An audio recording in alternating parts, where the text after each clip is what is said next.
Hey guys, Chris here from Dad on Demand, and today I'm going to show you how to plant grass seed. And this is going to apply to either a brand new lawn like we're doing here, or even for bare patches that you want to fill in on your existing lawn. And the reason I'm making this video is because when I did this project, I couldn't find any YouTube videos that were a full step-by-step that were kind of going through every single thing. They seem to be really quick and general, and there was nothing that was start to finish. And the ones that I did find involved a lot of manual work, raking and leveling, which I was hoping to avoid, because as you can see, I have a really huge yard here that I am working on.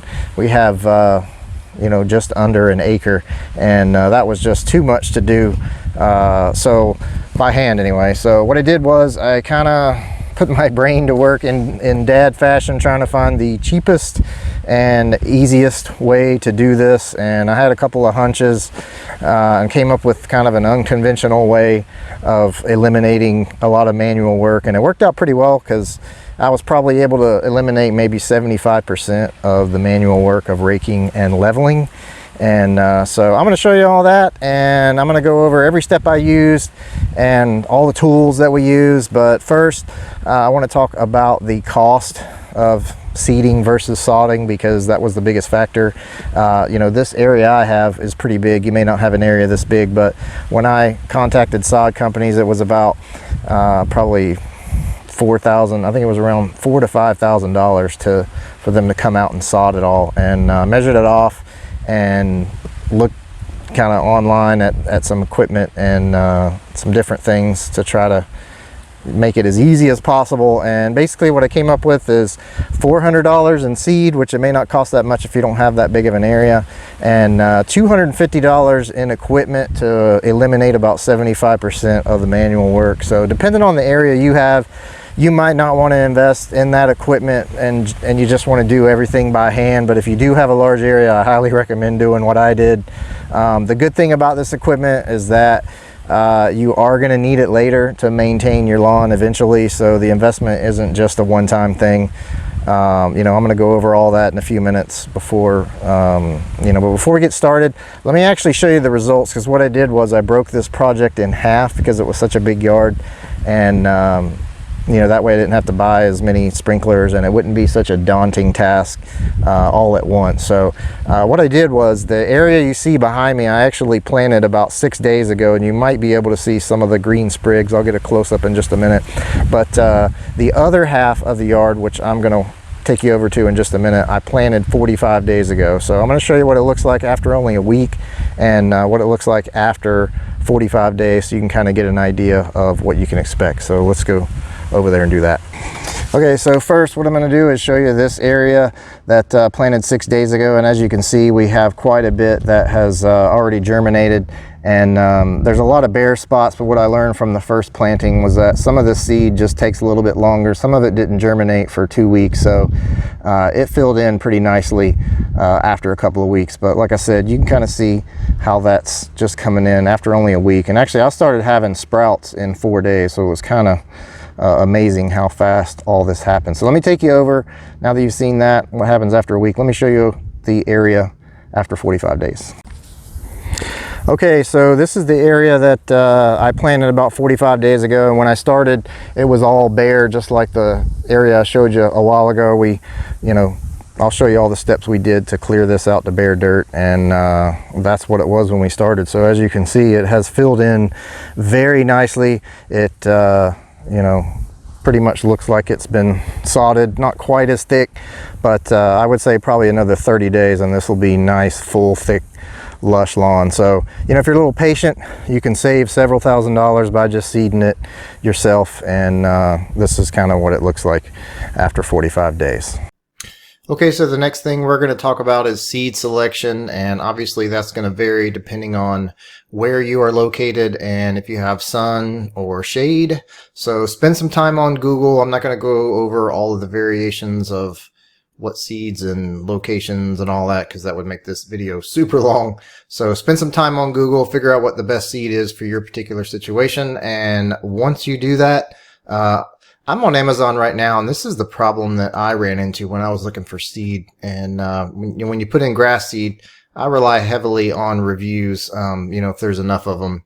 But, this is one of the things that I saw was it seems like just about every single one of these had horrible reviews. And, so I had a real hard time, kind of picking which one to go with because they, most of them had pretty crummy reviews. And then on top of that, they were pretty expensive. I think, for the seed I was planting, it came out to typically around $6 a pound, but, somewhere in that range of $5 to $6 a pound. So anyway, I spent a lot of time researching, so I can probably save you, quite a bit of time. This is what I would recommend is go to Amazon. Actually, you know what? I'm going to put the link underneath here. And I did some research and I found this company called Hancock Seed. And there's a couple of things I like about them. The biggest thing is that they are farmer direct. They're not a big corporation. You're buying directly from the farm, and they're actually really good as far as questions. I had some questions and I actually called the office and they answered all my questions. It was just a, local farm, and it was really cool, and I like supporting that. But, anyway, that's up to you. But after doing the research, they had really good reviews on their stuff. And, the ones that did have reviews, and they had a pretty good variety, and they were local. And so that's who I chose to go with. And, I don't know what it would be for your type of seed, but what was even greater was that they were actually the cheapest solution as well. Like this one's $197, but that's for a 50-pound bag. And that came out to about $4 a pound for this particular grass seed, and which is what I needed. And it was $6, $5 to $6 a pound everywhere else. So they were the cheapest, they were local, and they had great reviews. And so I tried them out, and the results that I showed you earlier was from using Hancock Seed. So I'm going to put the link to this particular product. This is the one I use, which is Bahia. But what you can do is once you get to this page, click on the link, go to this page, and then if you go over here to ships from and sold by, and you click on Hancock Seed Company, then go up here to their storefront. That'll pull up everything that they have. And then, whatever seed you went with, you can, scroll through and find it, or you could even search here because this search is just in their store. And you can see if they have what you need. And that's what I would highly recommend because I got great results and from doing that. So anyway, that's it for seed. So let's move on. Okay, so after you've chosen your seed, then it's time to prepare the soil. Now, technically you're supposed to get your soil tested to make sure it has all the right minerals and pH and everything needed to grow a lawn, and that's really what you should do before fully committing. I didn't really want to go through that time and expense of doing all that. I am a bit of a gambler, so I figured, you know what, I'm gonna go ahead and plant this. That's why I kind of split this up in half. I figured, you know what, the grass might take anyway, and I wanted to just go ahead and put some seed on the ground, and I figured, you know what, if it takes, then great. That saves me the expense of having to go through, bringing in whatever topsoil, lime, compost, and waiting on the test and getting all that done. So that's really what you should do. But one option, if you don't want to fully commit, is you could but you don't want to go through all that testing and bringing in soil, you can kind of buy a small bag of seed and test it in an area for maybe 30 days if that makes you feel better. And if that takes, then you can go full on. Or like I said, in my case, I took a gamble and it paid off. I just prepared the soil, dropped the seed, and we went to town, and it took really nice, as you can see. So anyway, that is your decision on what you want to do there. If you want to go full out, the right way to do it is have everything tested and done the right way. But anyway, whatever you choose, the first thing that you want to do is you want to make sure, obviously, that you get rid of any of the weeds, or if there's any unwanted grass in that area, you need to kill all that off. Now, I'm going to show you what I used. I chose to use a chemical. You may not want to use that. If you don't want to use chemicals, then you'll have to just kind of do most of it by hand. But if you do want to use chemicals, that's the easiest way to do it. I used Roundup Pro, and I'm going to drop some links below this video to everything I used, if I can find it online, because most of it I did order online. And you know, that way it makes it easier for you. But what I did was I sprayed the whole backyard with Roundup Pro, and now it kills the weeds. So they start browning within a few days, but what I did was I actually waited 2 weeks because I wanted them dead all the way to the root, so they would come up really easy and it wouldn't be so hard. And so, you know, what I did was I actually used the first unconventional tool that I used to get those out. I'll show you in just a minute. And that tool was really nice because it pulled up probably about 40 or 50% of the weeds with, you know, without me having to dig them up manually. And then we just, you know, dug up the other half ourselves. So it saved a ton of work, and I will get to that in just a minute, but let me show you first the sprayer that I used.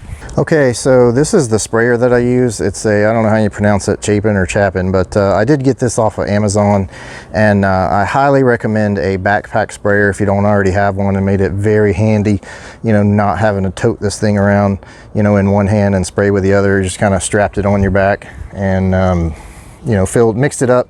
It's a 4-gallon, held, you know, 4 gallons of mixture, which was quite a bit. I only had to refill it once, so it only took 2 tanks to do the whole backyard. And, you know, like I said, whatever you go with, if you do have to get rid of weeds, I highly recommend a backpack sprayer because saves you a lot of, you know, toting around.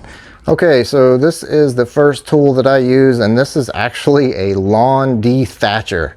And what it did was, it's actually not designed for removing weeds. It's a dethatcher, and I'm going to make a separate video on dethatching your lawn. But this came in handy, like really handy, because it was really just a theory. I knew that I needed it to, you know, dethatch my front lawn, which had been there for a couple of years, but I was kind of went on a hunch that maybe if I drug this thing around the back that it would pop up a lot of those dead weeds, you know, after they had really turned brown. And they did. I would say this thing probably popped up at least 40-50% of the weeds, and then we just raked them out, and the rest we dug up by hand. So anyway, this is what we use, and I got it propped up so you can kind of see the tines on the end. And basically the way this works is you do have to put like some weight on here, you know, for it to really dig down, and then you just kind of tow it behind your mower, and you know, it'll pop a lot of those weeds up. And then later we're going to show you when we're ready to plant, it actually makes perfect rows for planting seed. Otherwise you have to rake that out by hand, and so this saves you a ton of time. Basically what this is, it's made by Agrifab, and this piece is separately. What's really nice about this is that you buy this base piece, and then once you buy the base piece, then you add whatever attachments you need. So what's really cool is they have a dethatcher there, and then also we have a lawn aerator. That one's still in the box, as you can see there, but that, whenever you need to aerate your lawn, that saves a lot of bucks from having to hire out. Same thing, it just attaches. You take the dethatcher attachment off and you put the aerator on, and it will aerate your lawn for you. So it's really cool. I think all in all it is probably around a couple $100 time it's all said and done, you know, maybe $250, but well worth it, because it saved me many hours and my back, and and from a heat stroke probably, and in my opinion it was well worth it. And like I said, when I'm gonna do a demo here in a few minutes and show you, you know, I cleared an area down by our lake so that I can kind of show you how this works when you're ready to plant. So anyway, that's it. So once you got all the weeds out and you got a bare, you know, dirt lawn, you know, area that you're ready to plant seed, you want to make sure you got it nice and clean, because if you don't, then a lot of that seed's just going to fall on the weeds and it's not going to germinate. So make sure you got a nice clear dirt area, and then we will move on to the next step. Okay, so here we are with the dethatcher hooked up to the mower. It just hooks right to the hitch. And now what I did, you want to get you definitely need some weight. I got a couple of cinder blocks from Home Depot, and I also put a sheet down there just because I didn't want to scratch it up and it get rusted a lot quicker. So I just put that for protection, and I'm just going to run a small spot so you can see how this thing works and why it's so, you know, useful for planting grass seed. But you know, what you also want to do is get some ratchet straps and make sure you ratchet these blocks down, otherwise they're going to be all over the place and probably fall over. So that's what I did. You want to strap them down real good when you're going to be doing this for a while, but I'm just going to do a few feet here so you can see, you know, kind of what it looks like when it's done. So all you do is, you know, you run this through it. It's up, so when you drive it through your yard, it doesn't tear up the areas you don't want it to. And it's got this handle where you just, when you're ready to drop it down, you just pull this up and the wheels come up, and the tines make contact with the ground, as you can see, and then you're ready to drive it forward. So so what you want to do also now, when I did my yard up there, you know, one of the problems that I had after I dug up all the weeds, now if you're not digging up weeds, then you may not have this problem, but we had so many that there was a lot of little tiny holes and divots everywhere. And also just because it had been dirt for a while, you know, the dogs dug up a few places, and there was a lot of uneven spots in it. You know what, I had to smooth it out, and once again, I didn't want to rake it out, and the ground was pretty hard. So if you don't have uneven spots or a lot of divots from all the weeds, then this won't apply to you. But if so, then what I wanted to do was try to find a way to not have to do all that work manually. That was a lot of ground to try to, you know, level out. So what I did was I took the dethatcher and I drove it, and you can actually probably still see some of the grooves here from when we planted, you know, that it created. So that's the first thing I did, was before I even planted, I went ahead and drove the dethatcher all through here to break it up, and actually get rid of a few whatever remaining weeds. And then when I was done with that, I actually made a drag. You are going to need a drag, unless you want to, you know, rake all this manually and smooth it out manually. I mean, you don't have to, but I'm going to show you in a minute the homemade drag I made for less than 50 bucks. You know, those drag harrows online I think are $200 or $300, and this one worked just fine.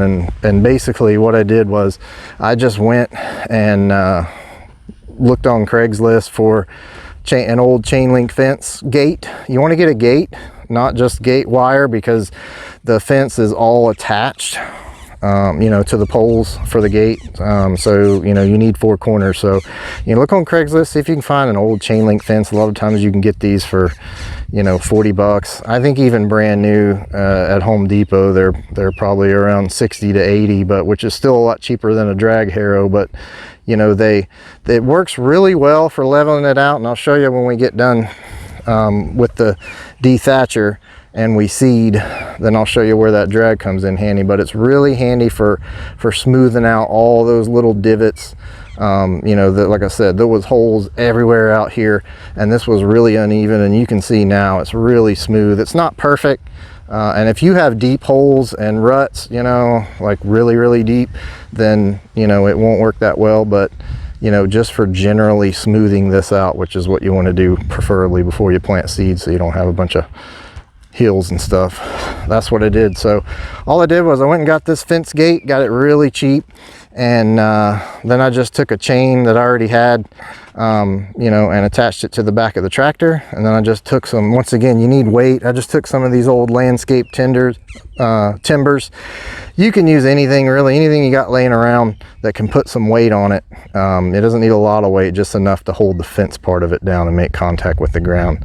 And then I strapped them down with ratchet straps and rubber straps, and that's it. So that's a really cheap drag harrow that will also speed up and keep you from having to rake all this in. Came in very handy, and I'll show you that in action later. But now let's go ahead and show you how this dethatcher works.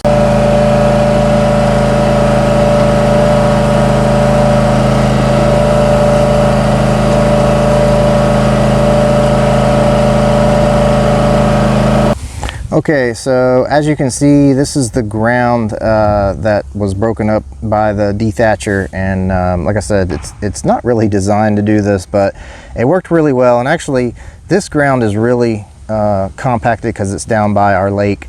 The yard was not near as compacted, but you can still see And I only drove over this twice, but I'm going to show you, you know, how it created these nice little rows here for planting. And you know, what I did was, I actually, when I did the yard, I drove all the way down one way, came back and did it again, and then I actually came crossways 2 times, and it scored it up really nice, made a nice little checkerboard pattern, you know, in a lot of these little rows both ways, for maximum coverage, because when you plant the seeds, you're supposed to get them down at least 1/4 to 1/2 an inch according to the seed manufacturer. And this helped tremendously. So, you know, as you can see, this pretty much eliminates almost all of the raking involved. And let me walk up here and show you real quick where you can still see, even though it's been a week, the area that that I planted here. Let me just show you.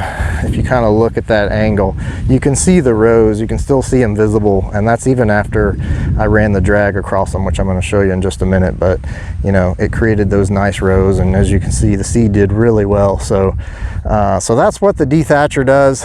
It does a nice job breaking up the ground, loosening it, which you have to do. You know, it saved me probably, geez, at least a day or two by not having to rake all that manually. So that was money well spent, in my opinion. So let me go over and show you the next tool that I used. Okay, so after you've loosened that soil and then leveled it out if that's necessary, and then ran the dethatcher if you chose to go that route to make those nice planting grooves or rows, then you are ready to plant the seed, which we just went over.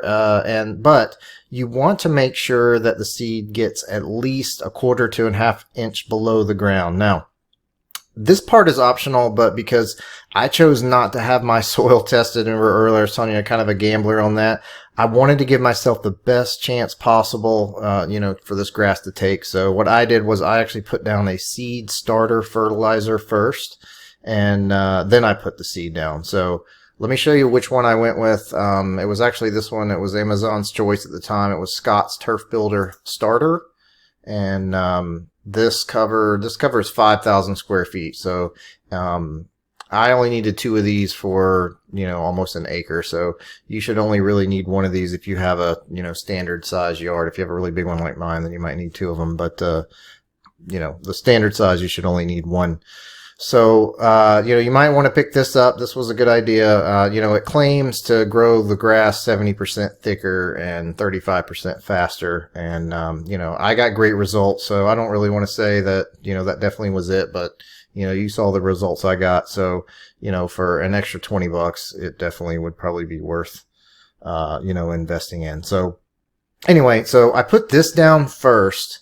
Then I put the seed down. And so for both of these steps, now you can, you know, throw this out by hand, but, you know, I highly recommend against that. So what I used was I used a push behind spreader. There's a bunch of different ones, but I got this, Scott's. It's actually the same one in this picture right here. This little, Turf Builder Edge Guard Mini. It's the smaller one. And, let me see if it's down here, but, let me see what that cost. Give me just a second here, and yeah, so there it is right there. So it's about $35. So you know, this is very handy to you know, spread everything out. It'll save you a ton of time. So I'm going to put the links below to both of those, along with everything else, to make it easier if you want to go that route, which I highly recommend. And then once you put the you know, starter fertilizer down, then you put the seed down. Then what you do is you hook up that drag if you have one, and then you just drag over it a few times to you know, work it in and bury it, and then you're good. And but if you know, if you don't go the drag route, then you just have to manually rake it all in. So anyway, let me hook up the drag now, and I will show you what that looks like.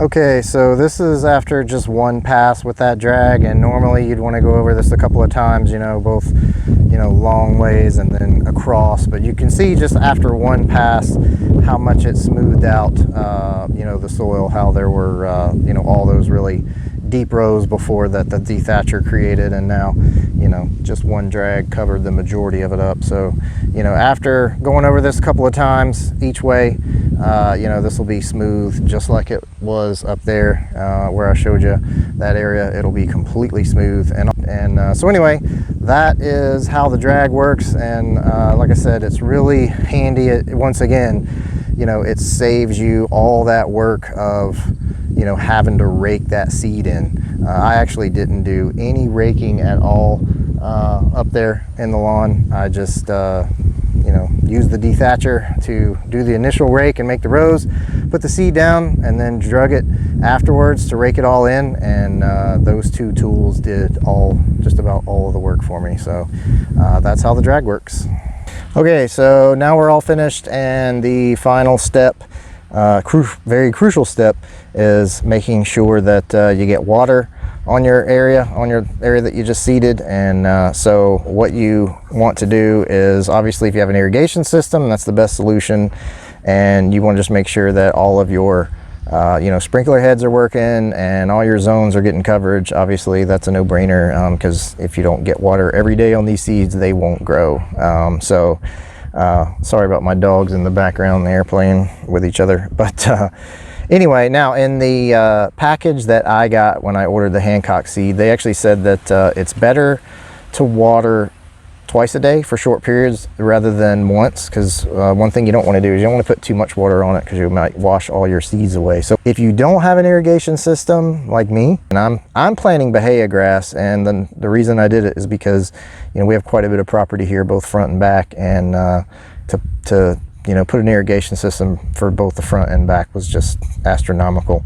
And so we didn't want to go through that, so we did bahia grass because it goes dormant, and it can tolerate drought for, you know, months on end, and then it comes right back, you know, when it warms up and the rains come back. So, you know, all I needed was to get that, you know, first 30 to 45 days of water on it so that the seed got established, and then I was good. So I didn't need a permanent irrigation system, so I went with a temporary one. Now the downside to my setup, which I'll show you in a minute, is that it's great if you have a large area, you know, because I think all in all I spent maybe 600 bucks to irrigate this whole place. But you have garden hoses running everywhere, so when you go to mow, you have to move them. But so it's not a very viable long-term solution, but you know, it works really well temporarily. And you know, the other downside to having bahia grass, or if you don't water all the time, if your grass will tolerate it, is that, you know, when the grass does go dormant, like bahia does, it will you know, it won't grow, and then the weeds kind of take over. So in the spring you have to deal with a lot of weeds. But to me, it's worth not having to invest, which I think it would have been around $6,000 to do an irrigation for both front and back. So I'll deal with a few weeds every spring. So anyway, let me you know, show you real quick what I set up. That was really cheap and inexpensive. All in all, it's about 600 bucks. So and it allows me to put it on timers. I don't have to come out here and turn it on and off, you know, all the time. So let me show you that.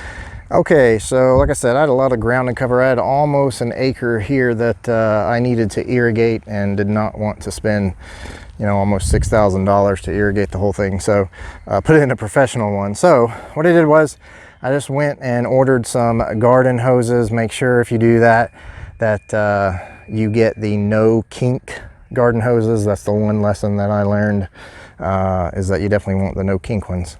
But anyway, what I did was I set up these tripod sprinklers, and like I said, I'm going to put the links to all these. I think most of them, if not all of them, are on Amazon. So if you want to duplicate this, I'll give you a nice list that you can do that with. And the garden hoses, I think, were about 30 bucks a piece. These tripod sprinklers, I chose those because they cover the most ground, which is far more than, you know, normal residential sprinklers. So, and if you have a small yard, you might only need one or two of these. So you know, it may be a viable solution for you, because you would only have to move, you know, one or two hoses every time you mowed. But anyway, it depends on how desperately you want to save money.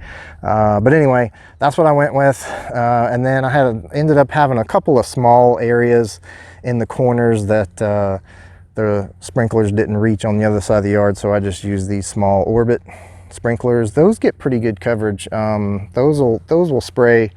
I get good coverage up to probably 20 feet on those. And then the last thing that I did, you know, obviously you have to run a garden hose to each sprinkler. And then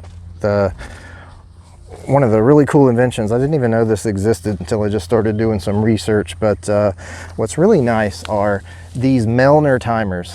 And what they do is, you know, they have 4 zones on them, just like a regular irrigation system, and you just hook your, you know, each garden hose goes in here. So, you know, I would say probably the average yard, you could probably get away with just one of these. You know, if you have a standard size yard, you may not even need all 4 zones depending on the sprinklers that you go with. But the cool thing is that you see the knobs there, you can turn those on manually, you know, at any time. You can just turn one of those on, and let me actually find the closest one here. There we go. And so if you want to manually water, it's really easy. You can just turn it right on, and then you can turn it right off. So that's really nice. And then you have the timer, and this works just like a you know, regular irrigation system. So you can turn it off if you don't want it to run. You know, you can set the time, and then you set the water start time for each zone. So this is what's nice is, you know, you can run zone 1 for 30 minutes and then 2, and you can do them in succession if you want. You know, so you get the most pressure and coverage, or you can run them all at the same time if you want. And then you do how long you want to water for, and you can do each zone differently if you want. And then how often, if you want to do it every day or every other day, whatever. If you're on public water, you probably have a schedule maybe that you have to adhere to. We do here in Florida. And so, you know, and then you set to auto, and you're all set. Now, the only downside to these is that you can't set multiple you know, watering times per day.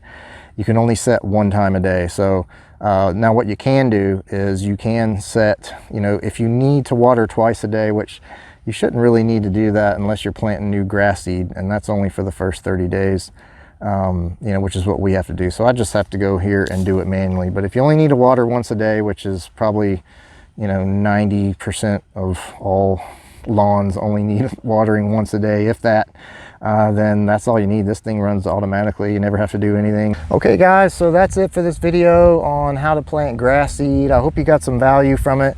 I hope it helped you, and you know, if you follow those tips, it'll certainly save you a lot of back-breaking work if it works out for you, if you decide to invest in that equipment. And once again, I'll put all the links below the video. But if you got value from this, please be sure to like this video. Drop a comment, and make sure you subscribe to the video, because you know, you'll get notifications when we make more, you know, tutorials like this. It really takes a lot of time and resources to put out these videos for you guys, and without those likes, comments, and subscribes, we can't pay the bills. So we need you to do that. Appreciate it. Thanks again, and happy planting.